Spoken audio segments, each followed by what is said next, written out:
Hello everyone, আসসালামু আলাইকুম। কেমন আছেন আপনারা সবাই? আলহামদুলিল্লাহ, আমি তো অনেক ভালো আছি। সবাইকে মাহে রমজানের শুভেচ্ছা। আর অল্প কিছুদিন আছে আমাদের রমজান শুরু হতে যাচ্ছে। তো রমজান শুরু হওয়ার আগেই গাছপালার কিছু কিছু যত্ন আছে যা নিতে হয়। আজকের ভিডিওর বিষয়বস্তু তাই থাকছে। যারা 2023-এর নাগামরিচ গাছকে 2024-এর জন্য এগিয়ে নিয়ে যেতে চাচ্ছেন, ভিডিওটি তাদের জন্য। তো চলুন আমরা ভিডিওতে কথা না বাড়িয়ে সরাসরি মূল টিপস এবং ট্রিক্সে চলে যাচ্ছি।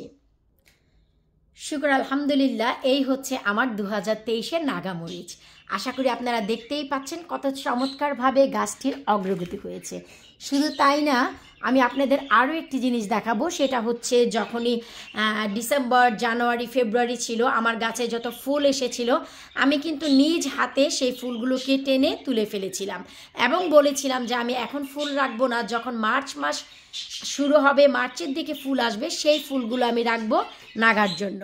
শুকর আলহামদুলিল্লাহ, এই যে আপনারা একটু দেখতে পাচ্ছেন, এই যে দেখুন গাছে কিন্তু এখন অধিক অধিক অধিক মাত্রার এই যে দেখুন নাগার ফুল চলে এসেছে। এখন শুধু লক্ষ্য করলে দেখতে পাবেন পুরো গাছটি ভরে নাগার ফুল দিয়ে কিন্তু ভরে গেছে। যেখানেই তাকাবেন সেখানেই দেখুন একেবারে ঝাপে ঝাপে কিন্তু ওই যে দেখুন নাগামরিচের ফুল চলে এসেছে। এই যে আপনারা যেইখানে তাকাবেন, উপরের দিকে, নিচের দিকে, এই যে আমি একটু দেখাচ্ছি, ওই যে দেখুন নাগার ফুল চলে এসেছে। তো আমি কিন্তু জানুয়ারি, ফেব্রুয়ারি মাস ভরে এই গাছের যত্ন করেছি এবং আপনাদের সাথে শেয়ার করেছি। আজ হচ্ছে রোজার আগে আমি ফাইনালি গাছটির একটু যত্ন করব, তো ভাবলাম আপনাদের সাথে একটু শেয়ার করি।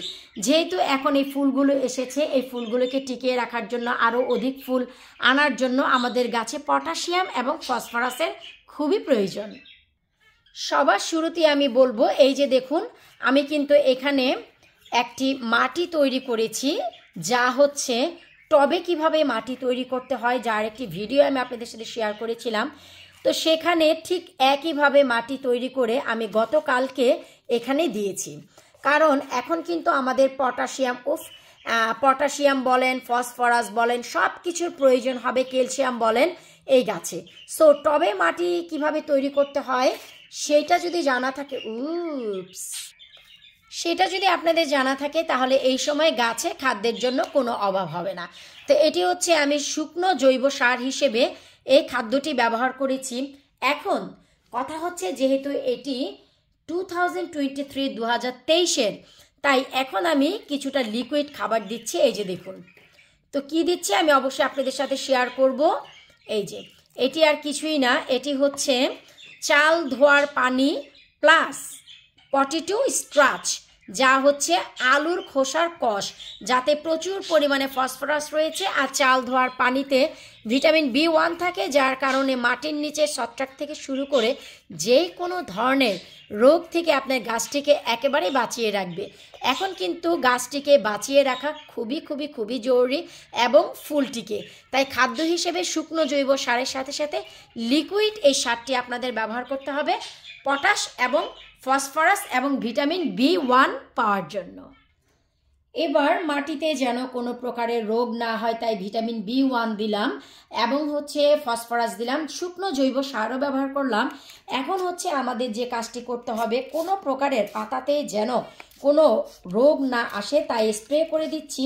এখানে আমি নিয়েছি চাল ধোয়ার পানি, তার সাথে আমি 1/4 টিস্পুন লেবুর রস, ফ্রেশ লেবুর রস মিশিয়ে স্প্রে করে দিব। এতে করে পাতায় কোনো প্রকারের বাঘ, এমনকি বাঘের বাপও আসতে পারবে না। ঠিক এভাবেই স্প্রে করে দিব।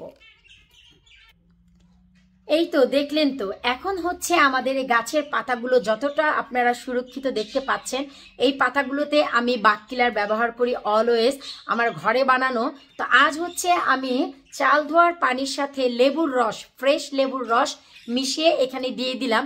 আজ থেকে ঠিক 20 দিন পর, আজ থেকে গুনে গুনে 20 দিন পর এখানে আমি রসুন কাঁচামরিচ ব্লেন্ড করে যে একটি কীটনাশক বানাই, যা আপনারা 2023-এ অনেকেই দেখেছেন, সেই কীটনাশকটি বানিয়ে আমি স্প্রে করব। কারণ এখন ঘরোয়া স্প্রে দিয়ে আমি ফুলগুলোকে টিকিয়ে রাখবো, না হয়তো কিন্তু আবার ফুলগুলোতে বাগে পাবে।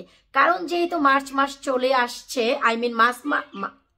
মার্চ মাসকে মাস বলে ফেলেছি। যাই হোক, মার্চ মাস চলে এসেছে, এখন থেকে কিন্তু ছোট ছোট হে ফ্লাওয়ার দেখা যাবে, কারণ এপ্রিল থেকে শুরু হয়ে যায় হে ফ্লাওয়ার পলিনেশন। সো তার আগে অনেক ধরনের বাঘ ঘোরাঘুরি করবে, তো আমি চাচ্ছি না যে কোনো প্রকারের বাঘ আমার এই ফুলগুলোতে এফেক্ট করে। আর যেহেতু রোজা ভাই, আমরা সবাই জানি সবাই একটু ব্যস্ত থাকবো, তাই এই যে যত্নগুলো আপনারা রোজার আগেই করে ফেলুন, যাদের ঘরে ঠিক এমনই মরিচ এবং নাগামরিচের বা অন্যান্য যে কোনো গাছ আছে সেগুলো, কারণ এই যত্নটি আপনাকে কাভার করবে আগামী 15 থেকে 20 দিন। কারণ হচ্ছে ঘরে আছে গাছগুলো, একে তো সুরক্ষিত, আর দ্বিতীয়ত এত যত্ন আর এত সতেজতা দেখে নিশ্চয়ই বুঝতেই পারছেন গাছটির কেমন যত্ন আমি নেই। তো আশা রাখছি যে আপনারা 2023-এর গাছকে রোগমুক্ত রেখে কিভাবে 2024-এ ফলন পাবেন, আজকের এই ভিডিওটি ফলো করলে বুঝতে পারবেন। অবশ্যই আপনাদের সাথে শেয়ার করব ভুরি ভুরি যখন নাগা হবে এই গাছে তখন, কারণ এই বছর 2024-এ আমি কোনো নাগামরিচের ফলন করব না, তা আমি আমার লাভলি ভিউয়ার্সের সাথে আগেই শেয়ার করেছি।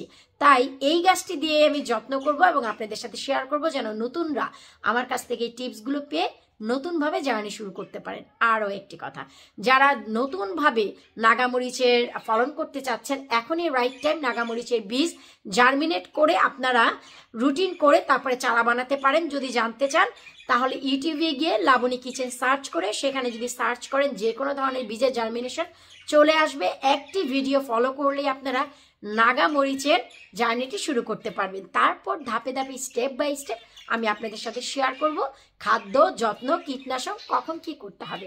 বিদায় নিচ্ছি আজকের মতো, আল্লাহ হাফিজ।